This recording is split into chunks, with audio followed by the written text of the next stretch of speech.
ऐका, एक ध्यान ठेवा, कोणतीही लेक आपल्या बापाविषयी वाईट विचार कधी डोक्यात आणत नाही महाराज। बेटी जब घोर छोड़ती है सिर्फ और सिर्फ बाप की भलाई चाहती है। तिला माहित नसतं सासर कसं आहे, तिला माहित नाही सासू कशी आहे, काही नाही महाराज। सासूरवाशी सून सासर घरचा त्रास का सहन करते याचं कारण आहे, तिला फक्त वाटतं माझ्या मायबापाचं नाव नाही गेलं पाहिजे, मायबापाचं नाव करण्यासाठी ती त्रास सहन करत असते, दुसरं कोणासाठी नाही करत। आणि बघा, लग्न होऊ द्या, ती मुलगी महाराज कोणासाठीच रडत नाही, फक्त आणि फक्त बापासाठी रडते। आईच्या गळ्याला पडते, आईला म्हणते, आई अगं सकाळची भाकर संध्याकाळी दे, पण माझ्या बापाला बोलू नको। मुलीचं प्रेम खूपच बापावर असतं महाराज। आता इथं सगळ्या माता भगिनी आहेत, कोणाचा बाप असेल, कोणाचा गेला असेल, कोणाचं लग्न झालं असेल, कोणाचं होणार असेल, आणि इथं बापही बसलेत। यांनी महाराज एक पोरगी दान दिली असेल, कन्यादान, कोणी एक केलं असेल, कोणा दोन केले असतील, कोणाने कन्यादान करायचं असेल, त्या बापाचं खूपच प्रेम असतं महाराज लेकीवरती। लहानाची पोरगी मोठी झाली ना, मालकीन म्हणत असते, मालक आपली पोरगी लग्नाला आली हो ग, लग्नाला आली लेकरू। बायको म्हणते, आओ आपल्या मुलीचं लग्न करण्यासाठी आपल्याकडे पैसे नाही तो। त्यावेळेस मात्र महाराज तो बाप म्हणत असतो, अगं पैसे नाहीत असं म्हणू नको ग, आपल्यासाठी आपली पोरगी म्हणजे हिऱ्यापेक्षा वरचढ आहे ग। माझ्या मुलीचा संसार सोन्याचा करण्यासाठी आज जरी माझ्याकडे पैसे नसले तरी 2 एकरचा बैनामा देईल, पण माझ्या लेकीचा संसार सोन्याचा करून दाखवेल, असा म्हणणाऱ्या जगातात फक्त बाप असतो, लक्षात ठेवा। लग्न जमू द्या महाराज, तो बाप मंडपवाल्याच्या पाया पडतो, आचार्याच्या पाया पडतो, बँडवाल्याच्या पाया पडतो, आणि प्रत्येकाला म्हणत असतो, अहो माझ्या लेकीच्या लग्नाला यावं, अहो माझ्या लेकीच्या लग्नाला यावं। आणि लग्न मंडपामध्ये महाराज ज्यावेळेस भवल्यावर त्याची लेक चढते ना, सगळ्यात आनंद तो त्या बापाला होत असतो। त्या लग्नातून एक एक पाहुणा निघून जातो, आणि मग आता बिदायची वेळ येते महाराज। अख्खा गाव जमा होतो, एवढी लाडकी पोरगी आज सोडून चालली बापाला।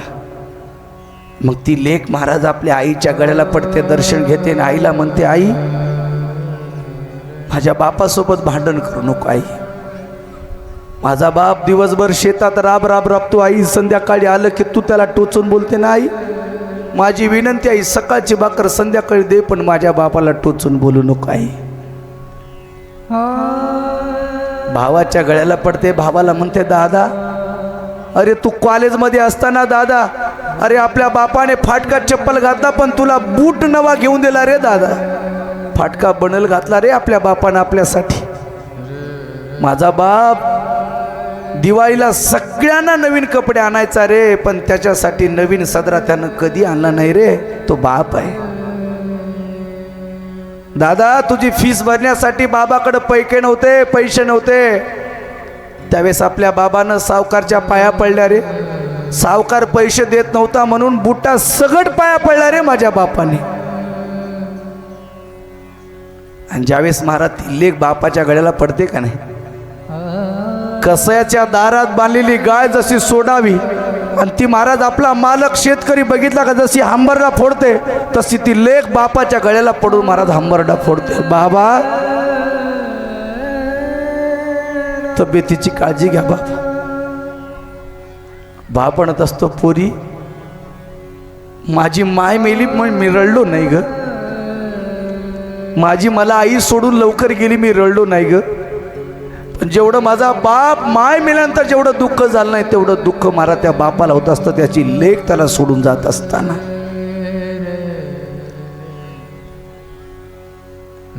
पण महाराज बाप ढकलत त्या लेकीला गाडीत बसवतो आणि म्हणतो, दीदी तुझ्यासाठी मी येईल 2 दिवसाला। आणि संध्याकाळी जेवायला बसल्यानंतर त्या बापाला आपल्या ताईची आठवण होते, दीदीची। भरलेल्या ताटावून तो बाप उठतो, दिवसभर राखून ठेवलेल्या अश्रूंसाठी जागा देण्यासाठी एका रूम मध्ये जातो, आणि महाराज उशीर डोकं घालून रडणारा तुमच्यासाठी फक्त माता भगिनी बाप असतो, दुसरं कोणी नसतं, ध्यान ठेवा। तो तो बाप असतो महाराज, तो बाप आहे.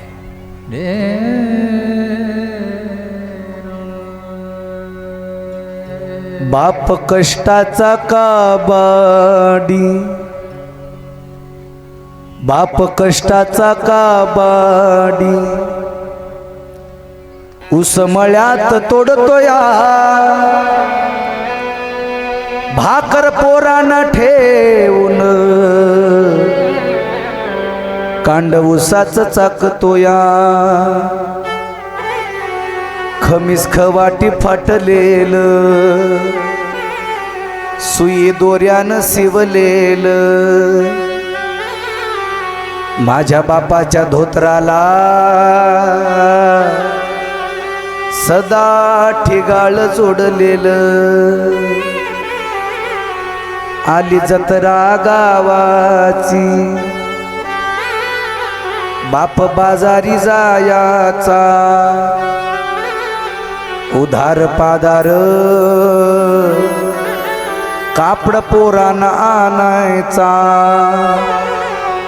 जुन्या फाटक्या सदऱ्यावर बाप गावात फिरायचा, आमच्या सुखाची चिंता बाप मनात करायचा, बाप मनात झुरायचा, लग्न लेकीच करीन धांगा धुंग्या हुंड्यासाठी, शेतमळ्याला विकीन,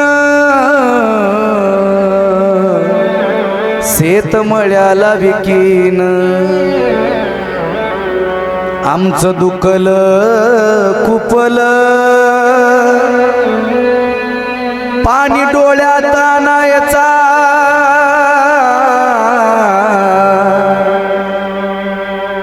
घालोनी पाटकोळी बाप डॉक्टर दावायचा, असा कनवाळू माझा बाप जेव्हा सोडूनिया गेला, वाबळे कवीचा जीव तसा वनवासी झाला, तसा वनवासी झाला. जोपर्यंत बाप आहे तोपर्यंत बापाची किंमत करा. दुसऱ्याचा बाप बघून माणसाला रडू येतं, पण स्वतःचा बाप महाराज लेकरू बोललं नाही म्हणून रडतोय, त्यावेळी ते लेकरू बापाचे डोळे पुसाय कधी जात नाही. मला कसं तरी होत या बाप लोकांचा बघताना, उरी हुंदका दाटतो या गोष्ट बापाची सांगताना, गोष्ट बापाची सांगताना.